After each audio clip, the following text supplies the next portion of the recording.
FW Arms makes some of the absolute best industrial grade reloading equipment in the industry. In this video, we're going to talk about the entire product portfolio. Hey guys, Gavin Gear and Kyle Shields from UltimateReloader.com. This story has quite a backstory to it, does it not? Oh yeah, definitely does. Yeah. We took on the biggest project that we've ever taken on in terms of reloading, and that was to process an entire 55-gallon drum of 223 shell casings. In the process, we got to know the guys over at Mojo Precision and FW Arms. And what we learned about Will was he didn't just start this company randomly. It was very much purpose-driven. Right. Yeah. He has done a whole bunch of processing and reloading, and what you discover when you operate complex machinery is that there's always refinements that are going to help you do a better job, do it more quickly, and do it to better quality, right? And so Will found several weak points and addressed those very specifically with products that we used. We used this Mark 7 Apex 10 right over here to process all 41,000 and some odd number. What was it, 41,300 and something? A lot, an entire 55-gallon drum, right? And one of the most amazing talking points of that whole project was we used FW decapper for the whole thing, right? And how many decapping pins did we break? Can you remind me? 0. That's None. Right. We had a competition recently where we asked you all how many you thought that we would have broken in that number, and he thought it was going to be like 3 to 10 or something like that, and it was actually 0. Another thing that we learned was Mojo Precision, that brass, we had less than 1% error rate, basically, right? And typically you're going to expect 3 to 4%. So we were, between 25% and 33% of what the expected anomaly rate would be, right? Loaded rounds, random 9mm, crushed cases, unusable cases. And so the quality is top notch. And actually, we just negotiated for all of you a discount. If you use the UR10 discount code at mojoprecision.com, you're going to get 10% off previously fired shell casings like what we showed in the video, the entire 55-gallon drum. And by the way, we have a 55-gallon drum of 9mm, which is going to be at least double what it was for 223 in terms of quantity. Pretty crazy. Yeah. That's crazy. Yep. Holy moly, look at that. And so, Kyle, you're actually the one that spent the most time on the phone with Will. What did you learn to discover about how he's built his business and the products that he's developed? Yeah, so he wanted to solve problems for reloaders, and he kind of made products even for himself, it seemed like. So stuff that he would run into, it's like he's got a solution for everything from the decappers, popper decappers, to the station tabs, to the hold down dies, to the priming system. So all these things weren't just random, they were problems, and problems we've experienced as well. So he made solutions for them. So something that's easier to use and something that actually works.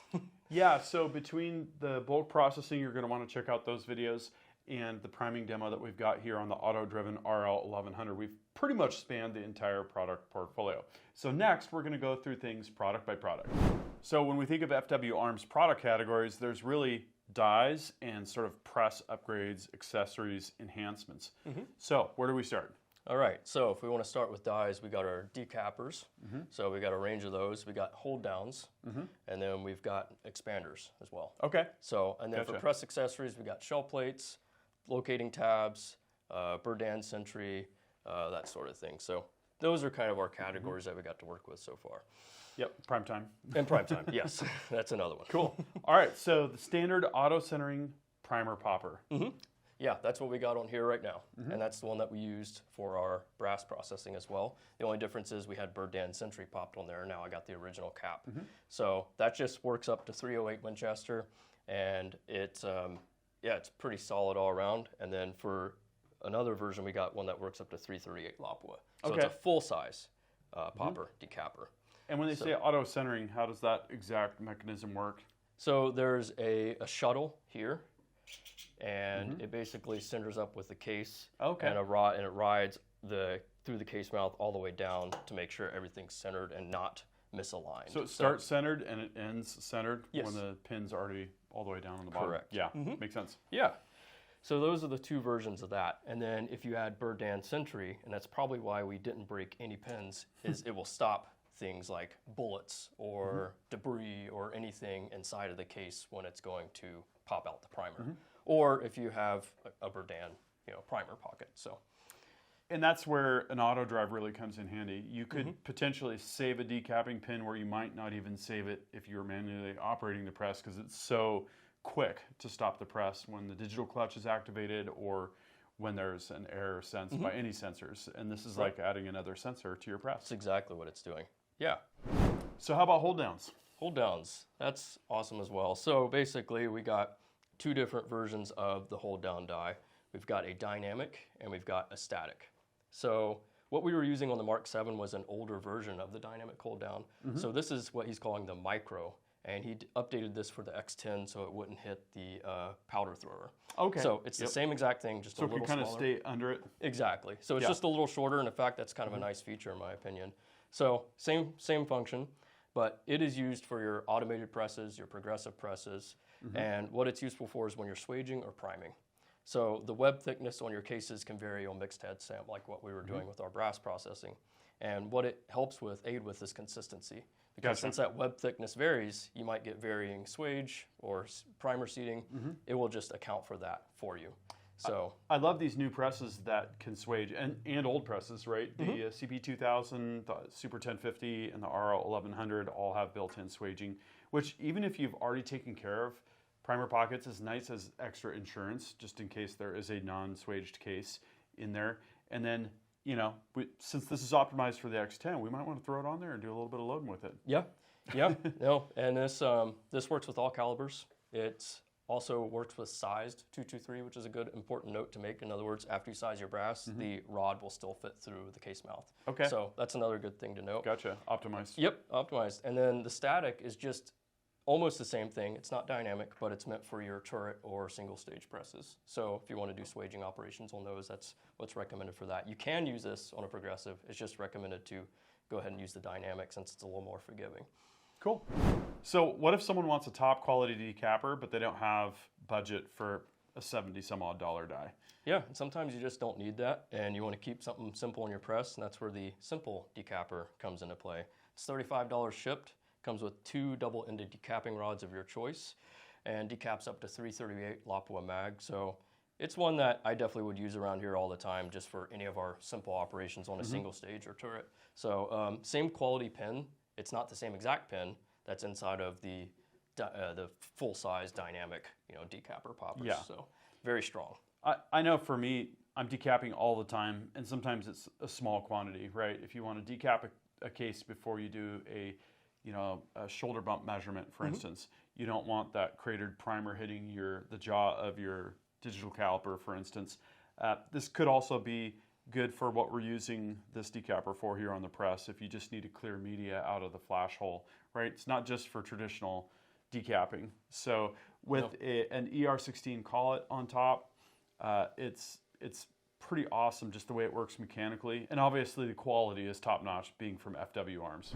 So the last of our dies, and we haven't used this yet, but we do plan on using it for our 90,000 9mm cases, is the carbide 9mm expander. And what's cool about this is, being that it's carbide, I don't think we have any other carbide expanders, neck expanders Not to in my the knowledge. shop. It's going to last forever and polished to a near mirror finish. It's going to be super slick and not have a lot of friction. And then the profile is optimized so that your bullet, after you've expanded the case mount, is going to sit right in there. And even with a fast indexing press, it's not going to fly off, right? That's one of the biggest problems you're going to have really cruising at maximum speed with pistol ammunition. So I'm looking forward to trying this one out. Okay, so we've got a demo here on the RL1100, but before we get into that, why don't we talk about some of the parts that we're going to show, specific press upgrades from FW Arms, starting with the shell plate kit. Yeah, so I'm pretty excited to actually use this because it has enhanced geometry for when the case is being fed in. So it's basically a wider opening, so that way there's less jams, ideally. Which was one of the biggest issues that we encountered, right, with the bulk case processing. That was one of our big case issues. Insertion. It wasn't a lot, but it's it a was pretty common issue. When I was talking to Will, I was talking about case speed. He's like, "Yep." He's basically agreeing that it's a very common issue, so he wanted to solve that. So wider opening. It also includes the station tabs, which these are pretty cool. These are amazing, and they're numbered. They're laser etched. They're really cool. So this helps guide the cases as they're being moved around. so they're not tipping and wobbling about as much. So now, instead of having a little button that Yeah. only retains the case at one little point, you've got essentially a guardrail all the way around once those are in place. That's a very good way of putting it. So yeah, I've noticed the tolerance is a lot tighter, and it's also has a little bit more room to allow that out of SAMI spec or in SAMI spec variants, you should say, of case rim. of the case rim. So Or nicked case rim. Yeah. And that's another good example too. So yeah, you get the shell plate, the tabs, and another cool thing you get is this pawl, which I did replace from our standard one. For indexing. For indexing. So that's of a harder tool steel than the standard OEM one. Yeah, we noticed some specific wear marks on the one that we had. Yep. And eventually that's going to cause problems with indexing and that kind of thing, I suppose. And we may not need, or we'll see this on our demo here, but cool. this is pretty neat. It has these channels. So it has a channel for the ball, and it has channels for debris and possibly to self-clean, basically. Exactly. Nice. So that's a neat feature, plus I think it looks really cool. Yeah. And then they're etched on the top as well. It tells you which station is what. So say if you're having a pesky problem on a given station, you can know which one's giving you a consistent issue and solve it right away. Nice. So that's pretty much it for that one. So far from what I've run with it, it's working really well. I can tell how smooth it's been running compared to the OEM one so far. So. Nice. And then how about prime time? So prime time, that almost takes the OEM primer system and flips it upside down. You pretty much you uninstall the original arm and everything. Okay. And he gives you this clamp, the prime time arm, and then you also get this spring and another little wheel on the other side here that has a ball bearing or a bearing where it rolls against this surface. And so what prime time helps is clear any type of jam or issue because it has this spring on the bottom here that will give way intentionally. So it will basically help you clear issues. Now I haven't messed with that myself personally yet because when I did run it just for a little bit, everything was running really smooth. So he has a video to help you install this as well. So I watched that and wrote everything down for my own personal use so I could follow along a little easier. But yeah, I basically installed this just following his instructions and giving it a go. It was pretty easy once I wrapped my head around how everything works. But I don't have a whole lot of knowledge about it yet, to be honest. But so what I'm running, it's pretty good. Time to put it through its paces. And with priming specifically being the Achilles heel and the weak point of most loading operations and presses, including the RL 1100 in our experience, I think it's awesome that some investment has gone into making that more reliable. And one thing I actually do want to mention I thought was really cool is there's this adjustment back here that will bring your primer slider forward or back. And that's when you're setting it up. Oh, but nice. I noticed, like, say if you're having issues or something got out of whack, I will say that would be pretty easy to readjust. So that's one standout feature of me so far, I will say, out of all that. That's really cool. Yeah. Okay, so that's a little bit about what we're going to show. Next, we're going to do the live demo. So this specific setup is actually pretty common in that kind of commercial and industrial reloading context. To do the priming first and then to do the rest of the reloading. And there's a couple really good reasons for that. One of those reasons is when you've got debris and powder floating around, it's another variable to get the priming system gummed up and jammed and that kind of thing. And then also, if you happen to have an issue with your priming, you can stop, investigate, continue, and not have the entire reloading process come to a grinding halt, right? So this is a great way to load 223, to do the bulk processing like we did, to do separate priming, and then to finish the loading process. And everything's going to be super clean, no lube on the cases, right? It's just a really good way to go. So why don't you start the machine, and then we'll talk about how you've set this up. Sure. Yeah, here we go. And our speed is what, 2,000? 2,000 right now, yep. Very cool. So we've got a decapper here. Tell me about why that's there. So that's helping push out any debris we have from the corncob media on this final pass and final cleaning. So clear flash hole. Exactly. Like, it's just an extra insurance. Why not? Yeah, exactly. Then we got our dynamic hold down. We got the micro version on there, and that's for our priming operation, along with our prime time here doing its work. And then the rest of the stations are empty until we get all the way to the end. And you'll see going all the way around, you can see how quick all these cases are moving and riding along the tabs. Man, that's a nice system. And yeah, you can pretty much see right here how quickly this indicator's moving down. Yeah, we're trucking. And we might be able to go faster. I could even try it and we see what we get. Sure, let's go up to 2,500. 25. Here's 25 right now.